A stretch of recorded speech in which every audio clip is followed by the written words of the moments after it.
दोस्तों ब्याज निकालना सीखेंगे। पहले सीखे अपन गांव का देसी तरीका, गांव के देसी तरीके से अपन ब्याज कैसे निकाले। ठीक है, 2 की मिति 3 की मिति तो बोलते हैं हम लोग गाँव में। देखो यहाँ पर सवाल पहले, 10,000 रुपये राशि रमेश ने सुरेश से 2 वर्ष के लिए उधार ली, जबकि ब्याज की दर बोले तो गांव की भाषा में 2 की मिति से लिए गए, तो ब्याज क्या होगा। ठीक है, तो मूलधन दिया अपने पास, तो अपन मूलधन दिए राशि थे, समय 2 वर्ष। और आए क्या अपने पास, दर, दर कितना है 2 की मिति, 2 की मिति तो 2, यहाँ पर अपन दर इसको 2 नहीं लिख सकते क्योंकि 2 की मिति है। गांव में क्या महीने के हिसाब से चलती है, 2 की मिति है तो इसमें क्या गुणा कर देंगे, साल में कितने महीने होते हैं 12। यही दर कितनी होगी अपनी, अब 24% की दर से ब्याज दिया है अपन। ठीक है, अब अपन यहाँ पर रख सकते हैं दोस्तों, यहाँ पर रखेंगे अपन। तो मूलधन कितना है, 10,000 रुपये इंटू समय 2 वर्ष और दर 24% बटे में 2 जीरो। ठीक है दोस्तों, 2 जीरो से 2 जीरो काट दो, 24 दूनी 48, तो कितना ब्याज आ गया अपना,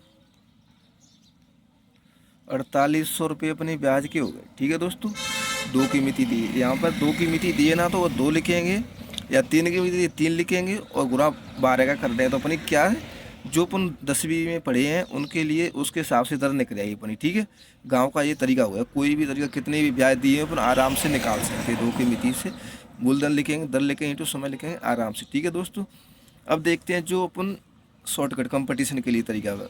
10,000 रुपये की राशि पर 10% की वार्षिक दर से 3 वर्ष की अवधि के लिए गए कि ब्याज क्या होगा, 3 वर्ष की अवधि के अंत में ब्याज क्या होगा दोस्तों। ठीक है, तो एक तरीके से अपन कितने सवाल हल करना सीखेंगे। देखो पहले साधारण ब्याज निकालना सीखेंगे, चक्रवृद्धि ब्याज निकालना सीखेंगे, साधारण ब्याज और चक्रवृद्धि ब्याज में अंतर निकालना सीखेंगे, 3 वर्ष का चक्रवृद्धि ब्याज और 2 वर्ष का चक्रवृद्धि ब्याज में अंतर निकालना सीखेंगे।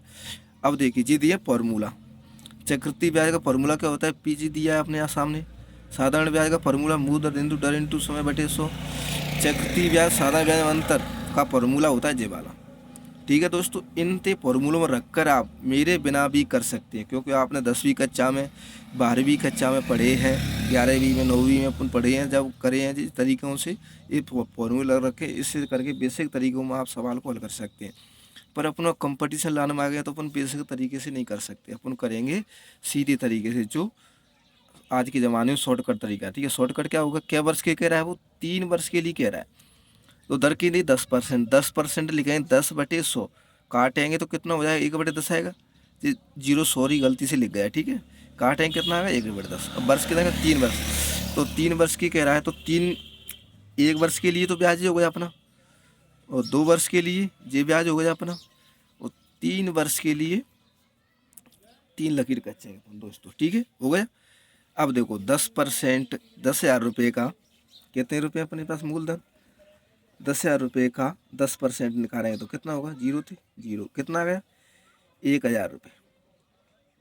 ठीक हो, अब दोस्तों एक साधारण ब्याज हर साल का कैसा होता है, समान, तो अगली साल कितना होगा ब्याज साधारण, 1,000 रुपये होगा, नहीं होगा, 1,000 रुपये होगा अगले साल का। तो इस अब क्या निकालना है अपन, ब्याज पे ब्याज, चक्रवृद्धि ब्याज क्या होता है, ब्याज पे ब्याज ही तो निकालना है, यानी 1,000 का 10% निकालना है, कितना आएगा, 100 रुपये। अगली साल का साधारण ब्याज कितना होगा, 1,000 रुपये। ठीक है, अब इसका निकालेंगे अपन, यानी यहाँ इसका कर देंगे दोगुना। ठीक है, अब नहीं अगली बार आएगा तिगुना कर देंगे, इसका 10% निकालेंगे अपन, कितना हो जाएगा, 10 रुपये। ठीक है दोस्तों, अपना निकले पूरा चक्रवृद्धि ब्याज, पूरा CI कंपाउंड इंटरेस्ट कितना है अपना, जोड़ दो, 1,000, 2,000, 3,000, 100, 200, 300 और 10, कितना हुआ है, 3,310 रुपये क्या है जी अपना CI निकला है, कंपाउंड इंटरेस्ट बोले चक्रवृद्धि ब्याज। और साधारण ब्याज कितना निकलेगा अपना, साधारण ब्याज 1,000, 2,000, 3,000, क्योंकि प्रत्येक साल का साधारण ब्याज कैसा होता है, समान। अब साधारण ब्याज चक्रवृद्धि ब्याज साधारण ब्याज में अंतर कितना होगा अपना, चक्रवृद्धि ब्याज साधारण ब्याज में अंतर कितना होगा,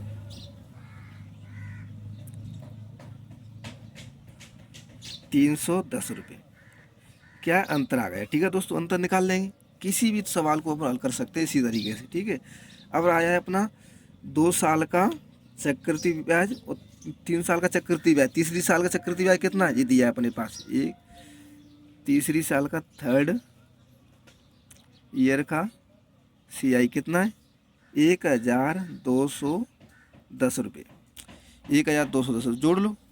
और सेकंड साल का CI कितना है, सेकंड साल का जोड़ो, 1100 कितने 1100 रुपये। और सेकंड साल और थर्ड साल में अंतर निकालेंगे तो थर्ड साल और सेकंड साल के CI में अंतर निकालेंगे तो कितना आएगा अपना 110 रुपये, 110 रुपये। ठीक है दोस्तों, हमारे चैनल को लाइक सब्सक्राइब करना ना भूलें, ऐसी वीडियो बनाते हम।